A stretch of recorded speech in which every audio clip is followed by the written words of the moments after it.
Baik, bismillahirrahmanirrahim. Assalamualaikum warahmatullahi wabarakatuh. Jumpa lagi dengan saya di Abil Maiwa Channel. Jadi teman-teman, channel ini adalah merupakan channel pendidikan tempat kita berbagi tentang aplikasi pendidikan Microsoft Office serta tips dan triks komputer. Jadi pada video kali ini teman-teman ya, kembali lagi admin akan mencoba mengupdate ya informasi terbaru seputar perkembangan P3K Guru formasi tahun 2023. Yang akan kami bahas di sini adalah terkait dengan P2 dan P3 yang sudah sukses melakukan resume di SSCASN 2023. Artinya tahapan pertama Bapak Ibu P2 dan P3 itu sudah sukses dilalui, yaitu resume atau mengakhiri pendaftaran di P3K Guru 2023. Nah, artinya apa? Artinya kita menatap ke depan teman-teman ya, bahwa fix 100% jenis tes CAT BKN penentu kelulusan bagi P2 dan P3 agar bisa mendapatkan penempatan lulus ASN P3K Guru 2023. Kita jelaskan berdasarkan aturan resmi ya. Jadi tidak ada istilah karang mengarang Bapak Ibu ya, tapi kita menjelaskan berdasarkan aturan resmi. Tapi sebelum kita lanjut Bapak Ibu ya, bagi rekan-rekan guru yang baru pertama kali menemukan channel ini, jangan lupa tekan tombol subscribe dan aktifkan lonceng notifikasinya agar setiap hari Bapak Ibu bisa mendapatkan update informasi terbaru seputar perkembangan P3K Guru. Baik Bapak Ibu, tanpa perlu berlama-lama lagi ya, jenis tes CAT BKN penentu kelulusan untuk P2 dan P3 mendapatkan penempatan lulus ASN P3K Guru 2023. Langsung saja Bapak Ibu ya, kita to the point ke informasinya. Nah, ini dia Bapak Ibu ya, bahwasanya untuk pelamar prioritas 2, 3, dan 4 sudah dijelaskan di aturan resmi yang dikeluarkan oleh Kemenpan RB di Kepmenpan RB nomor 649 tahun 2023. Ini Kepmenpan RB terbaru ya untuk P3K Guru. Jadi di diktum ke-13 Bapak Ibu ya, dijelaskan bahwasanya seleksi P3K Guru itu terdiri ada atas dua, yaitu adalah seleksi administrasi dan seleksi kompetensi. Nah, ingat Bapak Ibu, tidak lama lagi itu kita akan masuk dalam pengumuman seleksi administrasi ya.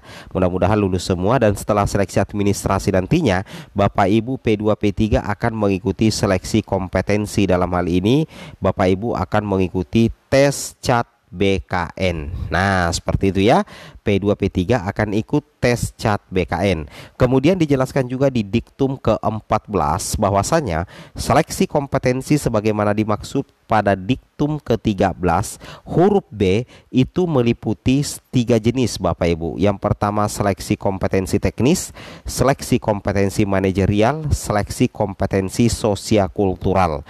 Nah, ini adalah tiga apa ya teman-teman ya, 3 seleksi kompetensi untuk P2 dan P3. Nah, banyak yang bertanya, apakah soal seleksi kompetensi teknis untuk P2 dan P3 apakah sama dengan pelamar umum? Tidak ya, di sini ada spesialnya untuk poin A. Ini sudah diutarakan oleh Ibu Nunuk ya, Prof Nunuk selaku Dirjen GTK, bahwa seleksi kompetensi teknis untuk P2 dan P3 itu adalah tes terkait dengan tupoksi sebagai seorang guru, misalkan kinerja guru, kompetensi guru, atau situational judgment test atau kondisi di dalam pembelajaran. Jadi nanti soal-soal itu terkait dengan pembelajaran di dalam kelas Bapak Ibu, atau tupoksi kompetensi guru, kinerja guru, bukan pengetahuan. Ini untuk kompetensi teknisnya P2 dan P3 ya. Kalau pelamar umum ya sama saja yang dulu. Nah, kemudian nantinya akan ada seleksi kompetensi manajerial, kemudian ada seleksi kompetensi sosiokultural. Ini wajib ya Bapak Ibu kuasai agar nantinya Bapak Ibu mendapatkan nilai tertinggi agar bisa lulus menjadi ASN P3K Guru. Seperti itu kira-kira Bapak Ibu ya, di diktum ke-14. Nah, kemudian nantinya P2 dan P3 itu akan mengikuti wawancara juga. Di diktum ke-15 ya jelas dikatakan di sini, seleksi P3K jabatan fungsional guru sebagaimana dimaksud pada diktum ke-13 dilakukan dengan mempertimbangkan integritas ya. Saya ulangi, dilakukan dengan mempertimbangkan integritas dan moralitas yang dilaksanakan dengan wawancara. Banyak sekali yang bertanya, kira-kira nantinya untuk seleksi wawancara atau tes wawancara P2, P3 ke P4 itu apakah dilakukan secara langsung atau diwawancarai langsung oleh pejabat atau nantinya menggunakan tes chat juga dari BKN. Nah, di sini dijelaskan ya. Kita bahas satu-satu dulu di diktum ke-15. Untuk materi tes wawancara Bapak Ibu itu terkait dengan integritas Bapak Ibu dan moralitas kita sebagai seorang guru dan warga negara ya. Kemudian jelas sekali dijelaskan di diktum ke-16, seleksi kompetensi sebagaimana dimaksud pada diktum ke-14 dan wawancara ya. Ingat ya.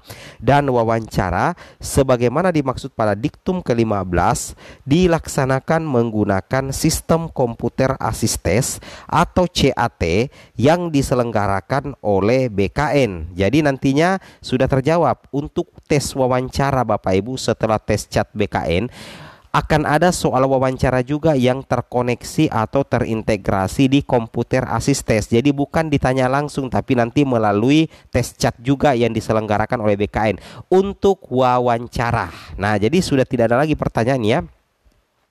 Jadi di sini sudah sangat jelas bahwa wawancara itu juga melalui tes chat BKN, bukan tidak melalui pejabat pembina kepegawaian atau PPK, tapi langsung melalui tes chat BKN juga untuk wawancaranya Bapak Ibu ya.